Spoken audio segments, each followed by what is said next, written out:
Bismillahirrahmanirrahim. Assalamualaikum warahmatullahi wabarakatuh. Perkenalkan, nama saya Reiki Maisa Fitri dengan NIM 190388201004. Di sini saya merupakan bagian dari kelompok 3, yakni Hikayat Hang Tuah. Kali ini kami akan menampilkan cerita dan juga apresiasi mengenai Hikayat Hang Tuah. Di sini siapa yang tidak mengenal tentang Hikayat Hang Tuah? Di mana Hang Tuah adalah sosok legendaris dan juga ternama khususnya pada masyarakat Melayu. Hang Tuah juga terkenal sebagai sosok pahlawan bagi masyarakat Melayu itu sendiri. Mari kita simak cerita tentang Hikayat Hang Tuah dan juga apresiasi mengenai hikayatnya. Cerita Hikayat Hang Tuah ini dimulai pada zaman dahulu kala. Di daerah yang bernama Sungai Duyung, hiduplah sepasang suami istri, ialah Hang Mahmud dan juga Dang Merdu. Keduanya adalah orang tua dari Hang Tuah. Pada suatu ketika, Hang Mahmud bermimpi bahwasanya ada sinar rembulan yang jatuh tepat di kepala anaknya, yakni Hang Tuah. Karena mimpi tersebutlah, Hang Mahmud percaya bahwasanya ini adalah pertanda baik dari Sang Maha Kuasa. Ia pun berkata kepada istrinya, yakni Dang Merdu, "Wahai istriku, aku bermimpi bahwasannya ada sinar rembulan yang jatuh di kepala anak kita. Aku rasa ini adalah pertanda yang baik." Dang Merdu pun berkata, "Iya tuanku, aku pun juga merasa seperti itu." Akibat dari mimpi tersebut, Hang Mahmud pun berencana untuk membawa keluarganya untuk pindah ke Pulau Bintan. Karena ia percaya bahwasannya di daerah Bintan, ia akan menjadi seseorang yang sukses dan kehidupan mereka pun akan nyaman dan tentram. Tanpa berpikir panjang lagi, Hang Mahmud pun mengajak istri dan anaknya untuk berlayar ke Pulau Bintan. Ia menggunakan sebuah sampan yang kecil dan menaikkan harta benda mereka ke dalam sampan tersebut. Setelah mereka sampai di Pulau Bintan, mereka pun membangun rumah di dekat desa Bendahara. Hang Mahmud pun membuka sebuah toko dan menjual kue dan makanan. Semakin hari Hang Tuah tumbuh semakin dewasa. Ia pun mempelajari kebiasaan ayah dan ibunya. Hingga suatu ketika, Hang Mahmud mengirimkan ia untuk belajar Al-Quran. Hang Tuah pun sangat pintar dan cerdik. Ia dengan mudahnya bisa menguasai Al-Quran dan juga bahasa Arab. Ketika suatu hari, Hang Tuah berkata kepada ayahnya, "Ayahanda, hamba rasa hamba ingin belajar lebih dalam lagi." Maka Hang Mahmud pun berkata, "Benar anakku, engkau harus lebih belajar, lebih giat lagi. Semakin banyak engkau belajar, maka semakin banyak ilmu yang akan engkau dapatkan." Hang Mahmud pun mengirimkan Hang Tuah kepada seorang guru yang berasal dari India. Hang Tuah dengan cepat belajar bahasa India dengan cepat. Dan tak terasa Hang Tuah mempelajari banyak bahasa, hingga akhirnya dia menguasai 12 macam bahasa di usianya yang masih sangat muda. Setelah Hang Tuah menguasai 12 macam bahasa, ia pun kembali membantu ayah dan ibunya. Ia setiap hari membantu ayahnya mengumpulkan kayu bakar, dan ia pun membantu ibunya menjajakan makanan yang ada di tokonya. Setiap hari, Hang Mahmud setelah menjajakan makanannya, pergi ke rumah Datuk Bendahara untuk menghaturkan sembah. Dari sinilah Hang Tuah belajar akan sopan santun yang berada di Pulau Bintan. Hingga akhirnya Hang Tuah pun mempunyai adab yang sangat amat luar biasa. Ia pun di usianya yang masih hampir 10 tahun memiliki budi yang sangat amat luar biasa. Ia terkenal santun, patuh, dan juga pintar. Menyadari situasi telah berubah, gerombolan bajak laut tersebut segera mundur. Hang Tuah mengarahkan perahunya ke samping 7 perahu tersebut. Kepala negeri Singapura dapat melihat kalau perahu tersebut hanya berisi 5 anak laki-laki. Maka dia berseru, "Kalian tak kemana?" Hang Tuah menjawab, "Abdi rendahan Anda bernama Hang Tuah, dan mereka berempat ini adalah sahabat hamba yang bernama Hang Jebat, satu lagi bernama Hang Kasturi, di sebelahnya itu ada Hang Lekir, dan satu lagi itu Hang Lekiu. Bintan adalah rumah kami. Pemimpin kami adalah Bendahara Paduka Raja, dan sekarang ini misi kami adalah mendapatkan uang sendiri. Pada saat itulah kami bertemu dengan gerombolan bajak laut." Mereka menceritakan petualangan mereka menghadapi para musuh pada pria itu dan semua awak kapalnya. Setelah mendengar cerita Hang Tuah, pemimpin negeri Singapura merasa bangga. Lalu ia bertanya kepada mereka, "Lalu, sekarang kalian hendak kemana, anak muda?" Jika Tuan berkenan menghasini kami ingin kembali ke Bintan, sebab 3 kapal musuh masih berkeliaran dan mereka pasti ingin tahu apa yang akan kami lakukan pada 10 orang bajak laut yang telah kami tangkap. Setelah mendengar jawaban Hang Tuah, kepala negeri Singapura berkata, "Kalau tujuanmu ke sana, kurasa lebih baik kau naik kapal kami. 10 tawanan yang terluka bisa kau pindahkan ke kapalku dan menarik kapal-kapal mereka. Sebab 3 kapal itu masih memiliki awak kapal." Hang Tuah pun berkata, "Apa yang tuanku sarankan sangatlah bijaksana." Kemudian, ke-10 tawanan itu dibawa ke darat. Para budak bertanya, "Hei para tawanan, kalian dari mana dan siapa pemimpin kalian? Dan berapa jumlah kalian?" "Kami dari Siantan dengan jumlah armada 10 kapal perahu.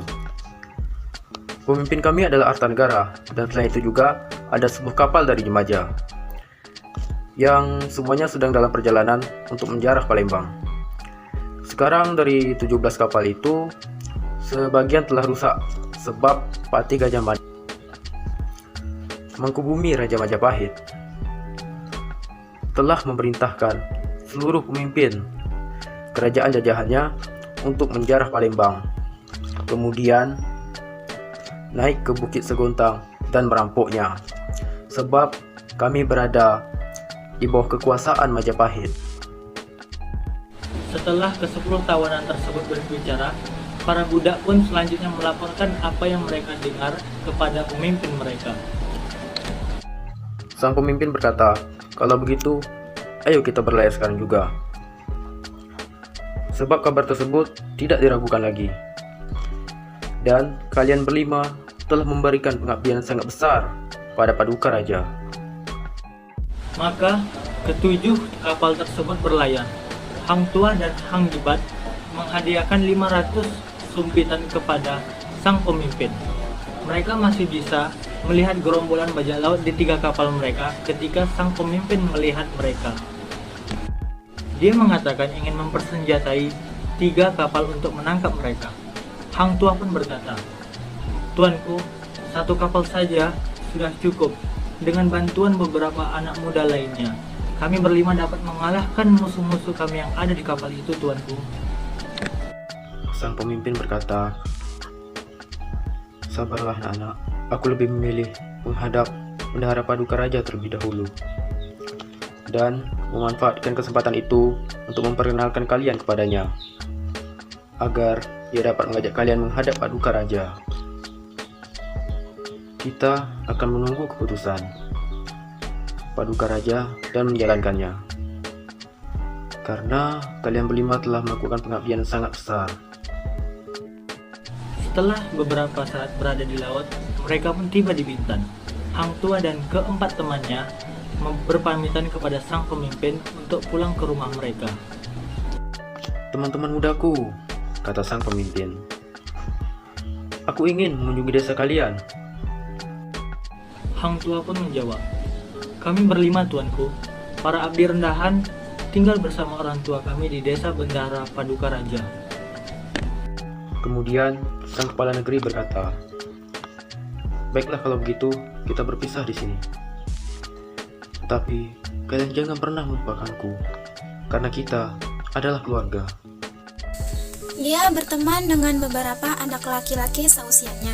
Salah satu dari mereka bernama Hang Jebat, satu lagi bernama Hang Kasuri, lalu ada Hang Lekir, dan yang terakhir ada Hang Lekiu. Hang Tuah sangat menyayangi keempat temannya ini. Kemanapun mereka pergi, mereka selalu bersama-sama, sehingga mereka tak terpisahkan sebagai sahabat. Pada suatu hari, Hang Tuah menyarankan kepada mereka, "Teman-temanku sayang, kurasa kita berlima bisa mendayung perahu ke suatu tempat di mana kita bisa mendapatkan uang." Hang Jebat dan Hang Kasturi menjawab, "Betul juga, mengapa kita berlima tidak berlayar saja?" Kemudian Hang Tuah berkata, Baiklah, kalau begitu ayahku memiliki sebuah perahu, lengkap dengan layarnya. Kita mulai dengan masing-masing menyumbang 10 gantang beras yang digunakan sebagai perbekalan selama perjalanan. Hang Jebat dan Hang Kasturi menyetujuinya. Ayo sekarang kita pulang dan bersiap-siap. Maka mereka pulang ke rumah masing-masing untuk memberitahu orang tua mereka mengenai keinginan itu. Orang tua mereka menyetujuinya. Rencana kalian memang bagus, itulah yang sebenarnya kami inginkan. Kemudian mereka mengumpulkan beras dan perbekalan untuk putra-putra mereka.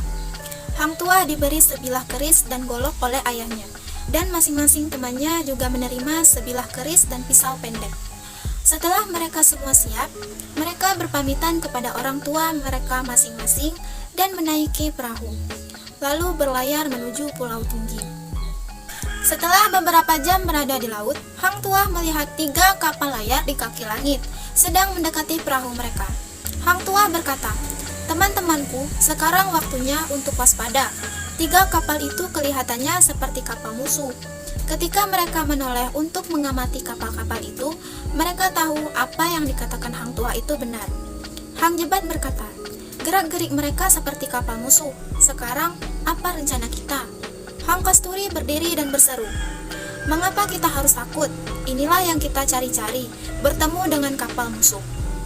Hang Lekir dan Hang Lekyu menambahkan, "Biarlah itu terjadi. Bagaimana aku bisa menghindarinya? Kalau aku mati dalam pertarungan, maka aku telah memberikan sumbangsih yang berarti."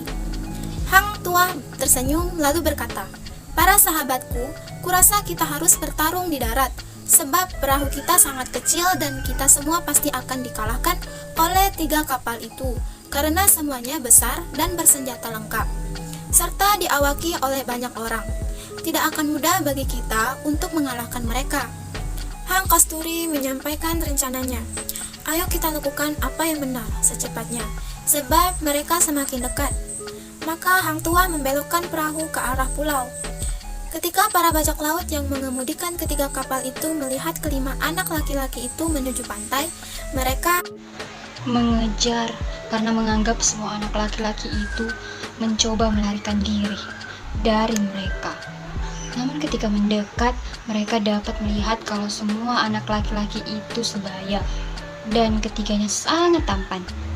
Hang tua segera tiba di pantai. Gerombolan bajak laut sangat gembira, lalu berseru, "Kali ini kita akan jadikan anak-anak itu sebagai budak kita."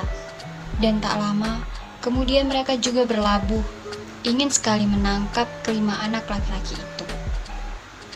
Waktu itu Hang Jebat, Hang Kasturi, Hang Lekir, dan Hang Lekyu telah berada di darat, menunggu musuh mereka melakukan tindakan berikutnya. Sementara gerombolan bajak laut saling berlomba mengejar anak-anak itu.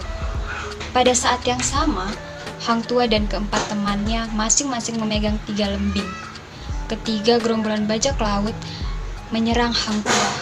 Anak itu menusuk salah satu dari mereka hingga melukai pahanya dan menyebabkan bajak laut itu terjatuh dan tidak bisa berdiri lagi. Kemudian Hang Jebat menusuk ke depan dan melukai salah satu bajak laut hingga bajak laut itu melarikan diri ke kapalnya untuk mengambil sumpitan dan tombak kayu. Mereka menembaki Hang tua, Hang Jebat, dan teman-temannya. Anak panah berjatuhan bak hujan deras. Semua bajak laut bertepuk tangan, lalu berteriak, "Bunuh! Bunuh anak-anak terkutuk itu. Mereka dianggap hina oleh ayah mereka." Bajak laut yang lain berkata, "Tidak, jangan bunuh mereka." Bajak laut yang lain berteriak, "Hei anak-anak, kalian lebih baik menyerah agar kami tidak harus membunuh kalian." Hang Jebat berkata, sambil menangkis dengan cepat anak panah yang menghujani dirinya. "Cis, mengapa kau harus menyerah? Kalianlah yang harusnya menyerah kepada kami, agar kami dapat memaafkan dosa-dosa kalian." Maka dia, Hang tua, dan teman-temannya menusukkan keris mereka ke gerombolan bajak laut. 5 musuh tertusuk, lalu jatuh ke pasir, dan tidak bisa berdiri lagi. Ketika 20 bajak laut melihat nasib teman-teman mereka murka, lalu berteriak, "Bunuh anak-anak terkutuk itu." Mereka semua menyerang anak-anak itu dan menembakkan anak-anak panah dengan sekuat tenaga mereka. Hang Tua menghunus garisnya. Tindakannya diikuti oleh 4 orang temannya yang lain dan mereka semua menyerang gerombolan bajak laut tersebut. Hang Tua menusuk dengan ganas hingga membunuh 2 bajak laut. Ketika Hang Jebat, Hang Kasturi, Hang Lekir, dan Hang Lekyu menusuk tubuh musuh berulang kali, 4 musuh terbunuh. Hang Lekyu mengikuti tindakan mereka. Ini dia membunuh 4 musuh yang lain. 10 bajak laut yang tersisa kemudian mundur ke semua kapal mereka dan mendayung pergi ke 3 kapal besar mereka. Ketika semua musuh telah mundur, Hang Tua, Hang Jebat, dan ketiga teman mereka mengumpulkan bajak laut yang terluka dan membawa mereka ke kapal. Kapal yang ditinggalkan. Dia mengatakan ingin mempersenjatai 3 kapal untuk menangkap mereka. Hang Tuah berkata, "Tuanku, 1 kapal saja sudah cukup dengan bantuan beberapa anak muda lainnya. Kami berlima dapat mengalahkan musuh-musuh kami yang ada di 3 kapal itu." Sang pemimpin berkata, "Sabarlah anak-anak. Aku lebih memilih menghadap Bendahara Paduka Raja lebih dulu dan memanfaatkan kesempatan itu untuk memperkenalkan kalian kepadanya, agar dia dapat mengajak kalian menghadap Paduka Raja. Kita akan menunggu keputusan Paduka Raja dan menjalankannya, karena kalian berlima telah melakukan pengabdian yang sangat besar." Setelah beberapa saat berada di laut, mereka tiba di Bintan. Hang Tuah dan keempat teman-temannya berpamitan kepada sang pemimpin untuk pulang ke rumah mereka. "Teman-teman mudaku," kata sang pemimpin, "aku ingin mengunjungi desa kalian." Hang Tuah menjawab, "Kami berlima, para abdi rendahan Anda, tinggal bersama orang tua kami di desa Bendahara Paduka Raja." Kemudian sang kepala negeri berkata, "Baiklah, kalau begitu kita berpisah di sini. Tetapi kalian jangan pernah melupakanku, karena kita telah menjadi keluarga." "Hamba sendiri juga merasa seperti itu, tuanku," kata Hang Tuah. "Tetapi kami berlima berasal dari keluarga sederhana." Setelah itu, sang kepala negeri berpamitan kepada mereka dan Hang Tua, Hang Jebat, Hang Lekir, dan Hang Lekis mulai bersiap-siap pulang ke rumah orang tua mereka dengan membawa 10 tawanan mereka. Ketika akhirnya mereka berdiri di depan rumah mereka, para orang tua sangat terkejut melihat anaknya menarik para wartawan di belakang mereka. Keesokan harinya, sang kepala negeri tiba untuk menghadap Bendahara Paduka Raja. Sambil membawa hadiah, dia memanfaatkan kesempatan tersebut untuk menyampaikan apa yang dikatakan oleh ke-10 tawanan. Bendahara berkata, "Aku ingin sekali menyampaikan pesan kepada semua pemimpin kerajaan jajahan bahwa aku ingin sekali mengirimkan kapal-kapal ke kerajaan jajahan di Siantan dan Jemaja sebab aku ingin menulis surat ke Majapahit untuk menentukan status 2 sungai tersebut. Sebab sudah menyerbu dan menyerang Palembang dengan sangat ganas. Sekarang Palembang berada di bawah perlindungan Bukit Sugantang dan Raja Bukit Sugantang adalah raja kami. Sekarang kudengar Raja Majapahit telah menintahkan menterinya yaitu Patih Gajah Mada untuk menyerang dan menyerbu kerajaan dan sekeliling Palembang. Karena itulah aku ingin Anda, Kepala Negeri Singapura, melakukan pengamatan khususnya terhadap Siantan dan Jemaja." Kepala Negeri Singapura tersenyum dan menjawab, "Tuanku, hamba sangat terkesan dengan apa yang telah dilakukan oleh semua anak muda ini, sebab itu jelas bukan urusan anak kecil." "Apa yang membuat Anda terkesan?" Maka sang kepala negeri menceritakan perbuatan berani Hang Tuah dan teman-temannya kepada Datuk Bendahara. Setelah mendengar ceritanya, Bendahara bertanya, "Apa Anda mengenal anak-anak itu? Di mana mereka tinggal dan siapa orang tua mereka?" Dengan penuh hormat, sang kepala negeri menjawab, "Hamba baru berkenalan dengan anak itu kemarin dan juga diberitahu mengenai orang tua mereka. Di antara kelima anak itu, hamba melihat anak yang bernama Hang Tuah memiliki perilaku dan sikap yang luar biasa. Kata-kata yang keluar dari mulutnya adalah kata-kata seorang kesatria. Selain itu, dia dikaruniai sikap yang santun dan anggun. Anak yang lain bernama Hang Jebat, sikapnya juga sangat ramah, kulitnya putih dan rambutnya bergelombang. Kata-kata tegasnya, 3 lainnya adalah Hang Kasturi, Hang Lekir, dan Hang Lekyu. Mereka juga memiliki sikap dan perilaku yang ramah. Mereka semuanya sebaya." Bendahara berkata, "Kalau memang seperti yang Anda katakan, baiklah, besok ketika aku menghadap Paduka Raja, Anda harus menunjukkan rumah mereka dan di mana toko orang tua Hang Tuah." Sang kepala negeri menjawab, "Baiklah tuanku."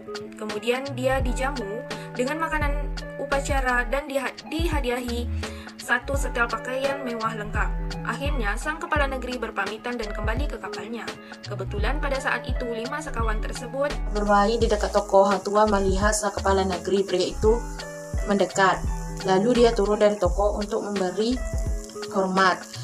Ketika sang kepala negeri melihat mereka berlima berdiri di dekat pintu, dia berhenti dan memegang tangan Hang tua dan Hang Jebat, lalu bertanya, "Apa ini tokomu? Di mana rumah orang tua kalian?" Hang tua menjawab, "Ini desa kami." Sang kepala negeri duduk sebentar untuk menyirih. Pada saat itulah Hang Mahmud keluar hendak duduk di dalam toko. Hang Mahmud bertanya, "Tuanku, mengapa Anda begitu baik dan menyayangi putra hamba? Hamba tidak dapat membalas kebaikan Anda, hanya Allah yang dapat membalasnya." Sang kepala negeri menjawab, "Tuan terhormat, jangan berbicara seperti itu. Hang tua dan 4 saudaranya sekarang telah menjadi keluargaku." Setelah saling bersanda gurau, sang kepala negeri berpamitan untuk kembali ke kapalnya. Tak lama kemudian, ayah kelima anak itu membawa daun sirih dan berbagai macam makanan khusus untuk sang kepala negeri ke kapalnya. Baiklah, tadi kita telah menyaksikan sedikit cerita tentang asal-usul Hang Tua dan hikayat Hang Tua ini. Mari selanjutnya kita lihat jenis apresiasi apa yang digunakan untuk mengapresiasi hikayat Hang Tua ini. Serta di dalamnya juga ada unsur-unsur, yakni unsur ekstrinsik, unsur intrinsik dalam hikayat Hang Tua ini. Dan selain itu juga, mari kita lihat macam-macam analisis untuk mengapresiasi hikayat Hang Tua ini. Sebelumnya saya ucapkan terima kasih dan selamat menonton. Baik, selanjutnya saya akan menjelaskan bagian dari unsur-unsur intrinsik dari cerita hikayat Hang Tua. Silakan simak videonya. Baiklah, saya di sini akan menjelaskan tentang unsur-unsur intrinsik dalam cerita hikayat Hang Tua. Yang pertama adalah tokoh dan karakter. Tokoh yang pertama adalah Hang Tua. Karakternya berani dan berbakti pada orang tuanya. Dan di sampingnya itu ada kalimat pernyataan dari Hang Tua. Selanjutnya tokoh kedua ada Raja atau Baginda. Karakternya emosional. Berikut juga ada kalimat pernyataan dari Raja atau Baginda. Selanjutnya tokoh ketiga ada Temenggung. Karakternya suka iri hati dan pembual. Selanjutnya karakter keempat ada Dang Merdu yang memiliki karakter perhatian dan penyayang. Dan tokoh yang kelima ada orang yang mengamuk atau pemberontak. Dia memiliki karakter yang sadis. Selanjutnya tokoh keenam adalah Hang Mahmud. Dia memiliki karakter perhatian dan penyayang. Selanjutnya tokoh ketujuh ada Hang Lengkir yang memiliki karakter yang baik. Dan yang ke-8 ada tokoh Hang Jebat memiliki karakter yang baik. Selanjutnya tokoh ke-9 ada Hang Lekiu memiliki karakter yang baik. Dan yang terakhir ada Hang Kasturi yang memiliki karakter baik. Dan di samping adalah pernyataan atau kalimat yang menandakan karakter-karakter dari tokoh-tokoh tersebut. Baiklah, selanjutnya ada tema. Tema dari cerita hikayat Hang Tua ini adalah keberanian seorang pemuda. Selanjutnya latar. Di dalam latar ada tempatnya ini Sungai Duyung atau rumah Hang Mahmud, pasar, kerajaan, sungai, perak, dan negeri Bintan. Dan selanjutnya itu ada latar waktu. Latar waktunya itu malam hari dan siang hari. Dan latar suasana yakni tegang. Baiklah, selanjutnya ada alur. Alur dari cerita hikayat Hang Tua ini adalah alur maju. Kemudian dari segi sudut pandangnya adalah pola orang ketiga atau serba tahu. Dan selanjutnya ada gaya bahasa. Gaya bahasa dari cerita hikayat Hang Tua ini bahasa Melayu dan majas personifikasi atau bulan turun dari langit. Baiklah, selanjutnya yang terakhir ada pesan moral. Pesan moralnya adalah kesantunan dan kebaikan etika, kemudian patuh kepada orang yang lebih tua, membawa kita kepada suksesan dan keberhasilan. Dan kebenaran tidak akan kalah dari kejahatan. Selanjutnya, jangan suka memfitnah orang dan jangan gegabah dalam mengambil keputusan. Baik, terima kasih. Berikut adalah unsur-unsur intrinsik dari cerita hikayat Hang Tuah. Terima kasih. Ini unsur ekstrinsik dalam hikayat Hang Tuah, yaitu yang pertama ada nilai moral. Nilai moral, kita harus berjuang menjalani hidup dan tidak boleh terpengaruh oleh orang lain. Dan yang kedua itu adalah nilai budaya. Nilai budaya ini kita harus berbakti kepada orang tua agar perjuangan kita menjadi barokah. Dan yang ketiga itu ada nilai sosial. Nilai sosial ini kita harus mementingkan negara dan rakyat di atas kepentingan kita sendiri. Dan yang keempat adalah nilai religius. Percaya kepada Tuhan akan membuat hati lebih tenang dan barokah.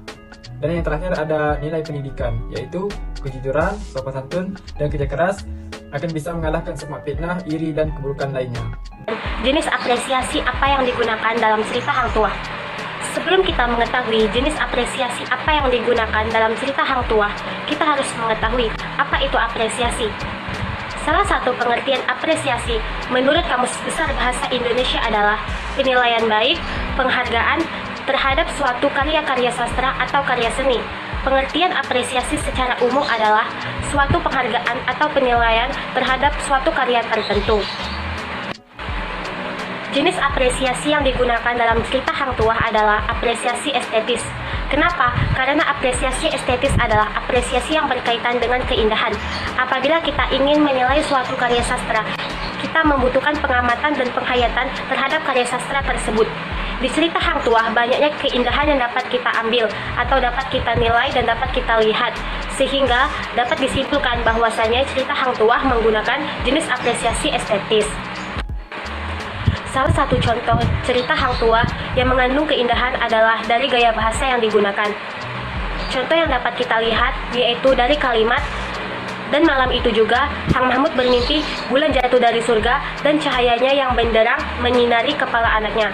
Nah, dari kalimat tersebut mengandung majas hiperbola, yaitu majas yang melebih-lebihkan sesuatu dan dianggap tidak masuk akal.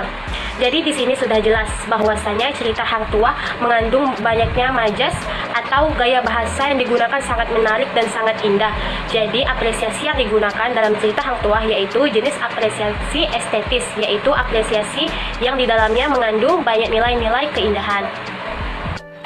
Baiklah, sekian penjelasan saya mengenai jenis apresiasi yang digunakan dalam cerita Hang Tuah. Saya ucapkan terima kasih. Pendekatan yang terkandung dari hikayat Hang Tuah ini adalah pendekatan moral dengan nilai-nilai sebagai berikut. Nilai religius, memberikan pengetahuan dasar agama supaya bersyukur terhadap apa yang diberikan sang penguasa dan merupakan perilaku kepercayaan terhadap ajaran agama. Nilai toleransi, memberi toleransi kepada sikap orang lain yang berbeda dengan kita, bersikap sabar dalam menghadapi perilaku orang lain yang berbeda dengan kita, menghargai sikap dan tindakan seseorang terhadap kita, dan menghargai perbedaan suku dan agama. Nilai disiplin, selalu menjaga ketertiban yang berlaku dalam bekerja, baik itu peraturan maupun waktu. Nilai kerja keras, pantang menyerah menghadapi kesulitan, teguh, tekun, dan merupakan upaya sungguh-sungguh. Nilai kreatif, selalu ingin menciptakan hasil atau cara yang baru yang belum ada sebelumnya. Nilai mandiri, tidak bergantung pada orang lain, selalu berupaya menyelesaikan segalanya sendiri. Nilai rasa ingin tahu, berupaya untuk mengetahui lebih mendalam sesuatu yang dilihat. Nilai semangat kebangsaan, nilai yang semangat kebangsaan adalah cara berpikir, bertindak, dan berwawasan yang menempatkan kepentingan bangsa dan negara di atas kepentingan diri dan kelompoknya.